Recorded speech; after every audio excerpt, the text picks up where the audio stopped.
Good afternoon, everybody. Hope you're all healthy and safe at home. In the last section, we had discussed about the complete norm space, and let us continue with that section. We are going to do few examples related to the same.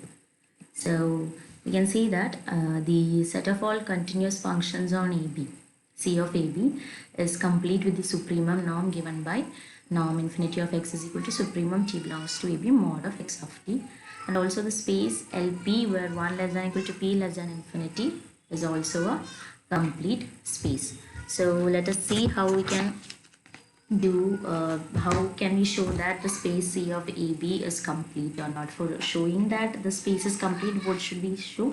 We need to show that every Cauchy sequence must be convergent. The converse part is simple, that is every convergent sequence in any case will always be Cauchy. So to show that a space is complete, we just need to show that every Cauchy sequence that we take in that particular space must be convergent also. So let's see how we can do that. So first we are going to show that C of AB is complete. The space of continuous functions on AB is complete. To show that the space is complete, what should we show? Any sequence, Cauchy sequence that we take in C of AB must be convergent also.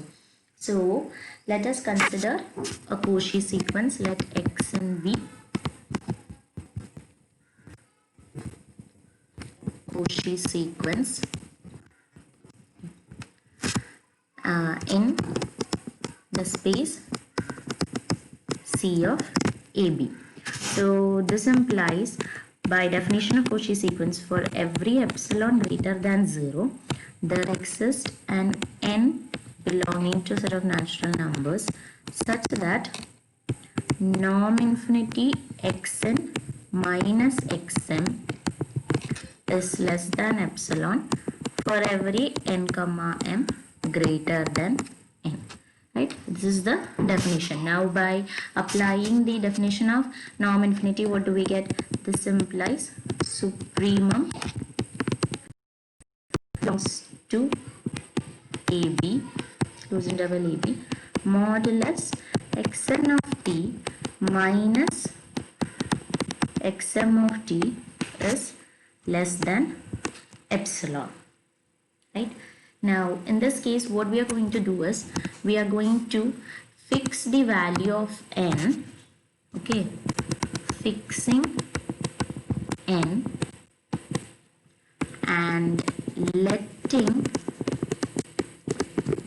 m tends to infinity, we get, what do we get?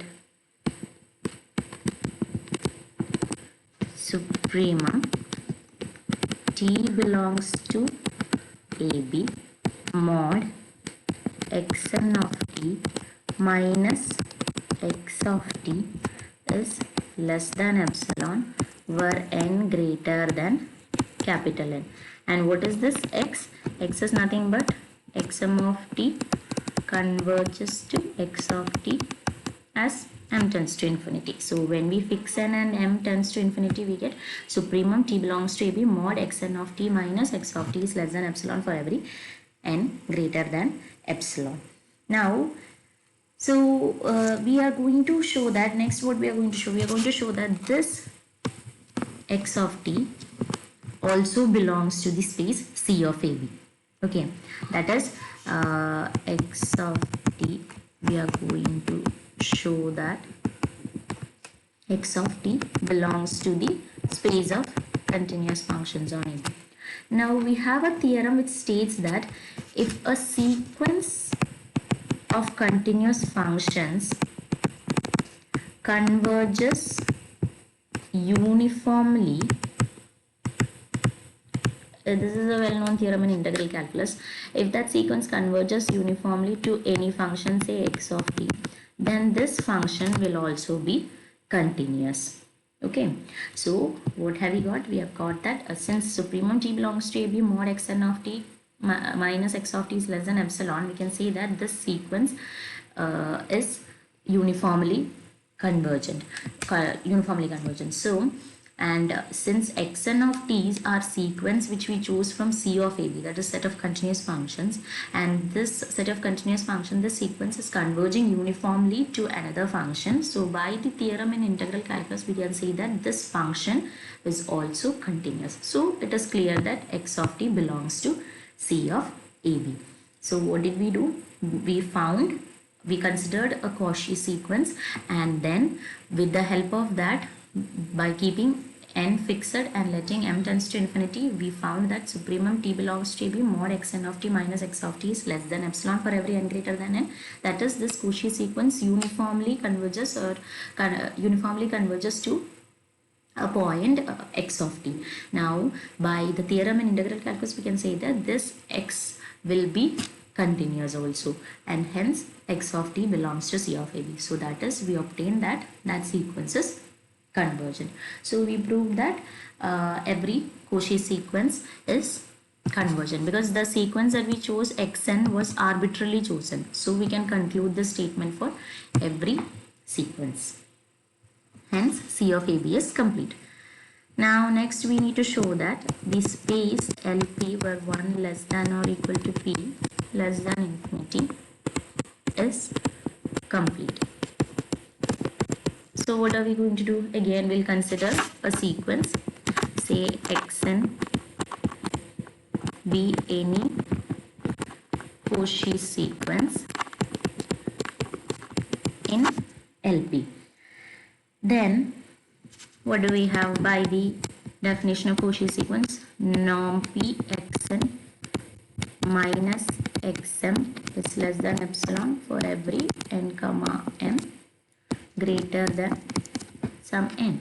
Now what is the definition of this norm? Norm is summation mod xn minus xm xmi and xmi whole raised to p whole raised to 1 by p. That was a norm, right? If we had an element x belongs to LP, the norm was defined to be norm modulus summation mod xi whole raised to p whole raised to 1 by p, right?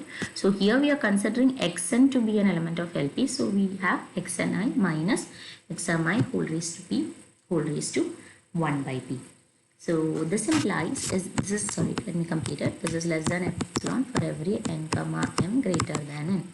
Now this implies taking p at the power on both the sides. What do we get? Summation mod xni minus xmi whole raised to p is less than epsilon raised to p for every n comma m greater than n.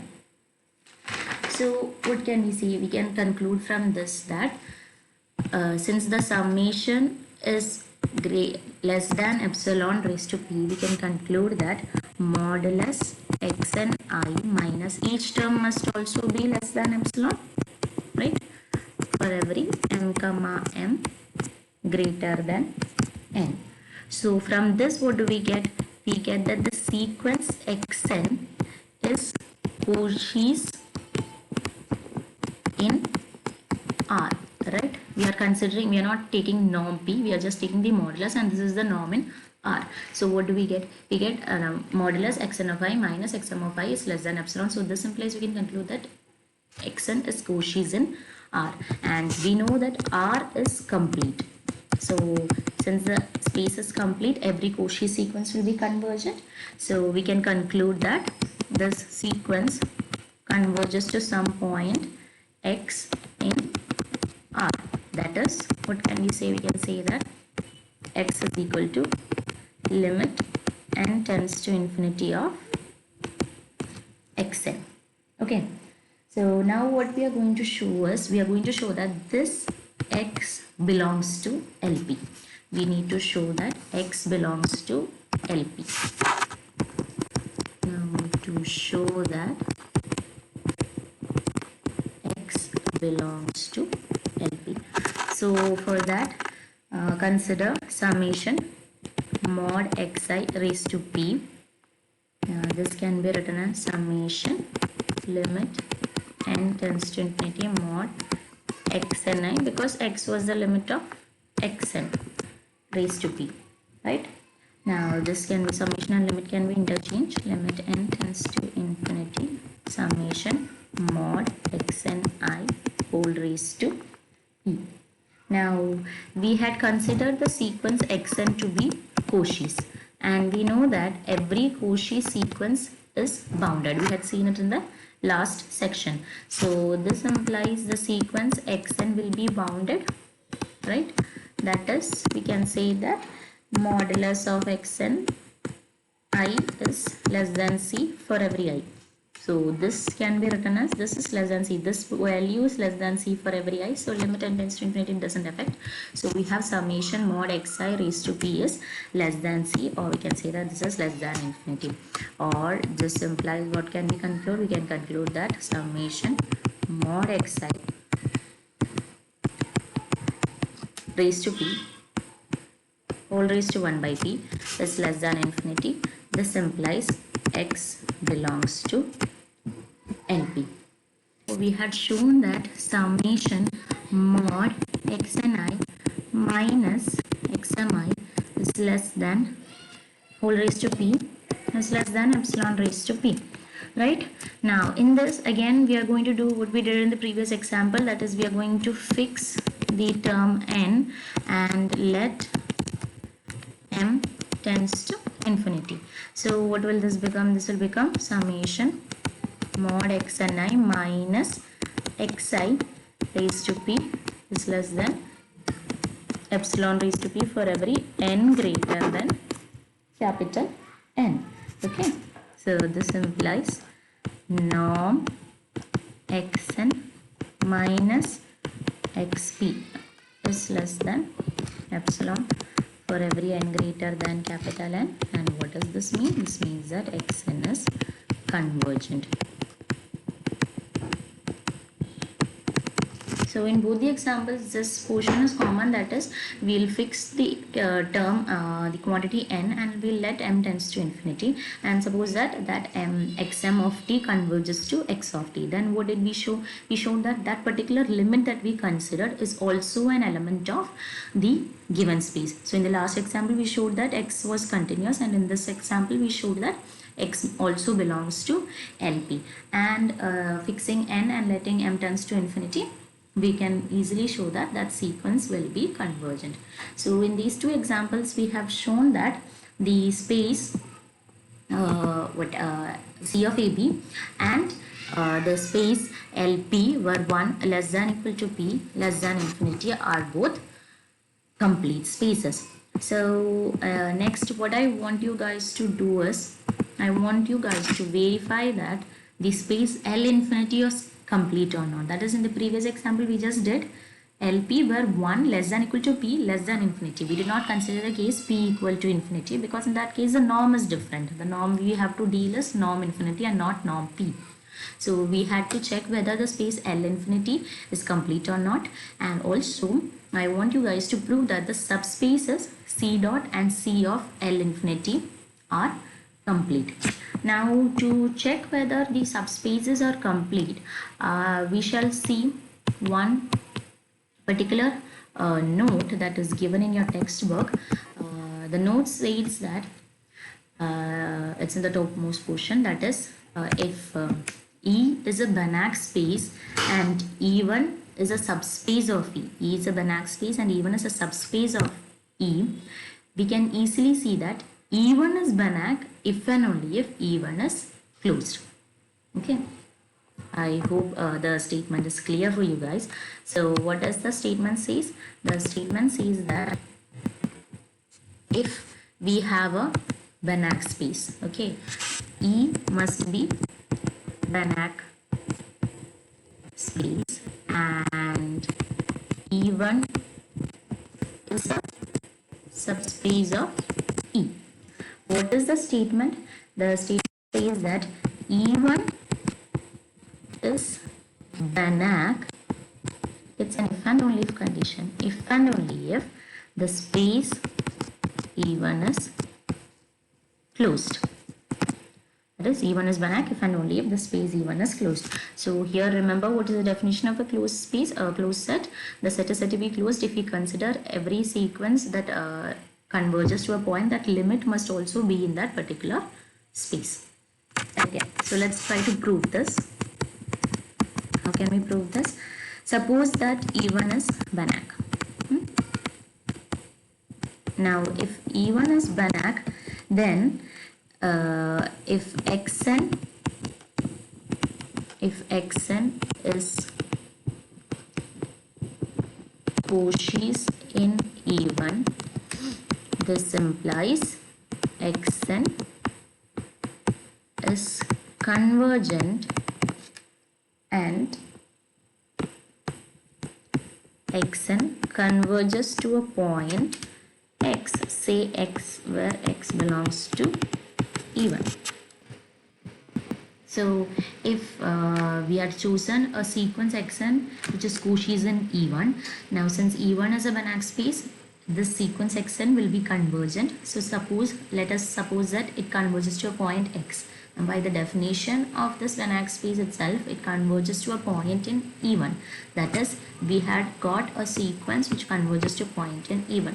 Now since the sequence was chosen arbitrarily, we can state that for any sequence in E1, we can say that the point, the limit to which that sequence converges is also in E1, and hence the space E1 is closed. So I hope it's clear. To show that E1 is closed, if we consider any sequence, we can say that the limiting point should be in that particular space in E1 itself. So we consider the Cauchy sequence. Now since the space was Banach, the sequence will be convergent, and hence the point at which it is limiting will also be an element in E1. Therefore, E1 will be closed. Now let's see the converse part. Now conversely, suppose that E1 is closed. We need to show that it is Banach, right? To show that it is Banach, let us consider a Cauchy sequence. Let Xn be Cauchy's sequence in E1, right? So then what can we say? Norm Xn minus Xm is less than epsilon for every m comma m greater than n, right? Now as E1 is a subspace of E, right? So if Xn is Cauchy's sequence in E1, then Xn is Cauchy's in E also. Cauchy's in E. Now E was a Banach space, right? As E was a Banach space, Xn is convergent, right? So we get that it is convergent. Say Xn converges to a point X in E, right? So this implies, what do we get? We got that Xn is converging to a point X. Now Xn was an element or a sequence which we considered in the space E, right? And we showed that Xn converges to X. Now what was the specialty of E? What was our assumption? E was closed. So every convergent sequence, the limiting value will also be, this is E1, is also an element of E1, right? So what do we get? We get that Xn is converging to a point X where X belongs to E1. So the Cauchy sequence Xn is actually convergent. I hope it's clear. So what we did was, we needed to show that, let me just point it out again. We needed to show that if E1 is closed, okay, E1 is closed, we needed to show that E1 was Banach. So we chose a sequence Xn in E1, which was Cauchy's. Okay, Xn is a Cauchy sequence. Now as Xn is Cauchy's in E1 and E1 is a subspace of E, Xn will be Cauchy's in E also. Now E is a Banach space. As E is a Banach space, every Cauchy sequence is convergent. So we can say that Xn converges to some x. Now as E1 is closed, the limiting point will be element of E1. So what do we get? We get that the sequence xn converges to a point in E1. Hence we can conclude that the sequence xn is convergent. So the space is actually what? It is a Banach space. So what did we see? Let us see the statement again. It is the space E is Banach and E1 is a subspace of E. Then what can we say? E1 is also a Banach space if and only if E1 is closed. Now with this result you can easily show that the spaces C and C dot, subspaces C and C dot of L infinity is complete. So it is enough to show that C and C dot are both closed. So I hope it is clear for you guys. So just go and verify these two results. So that's it for today's session. Thank you. Stay home and stay safe.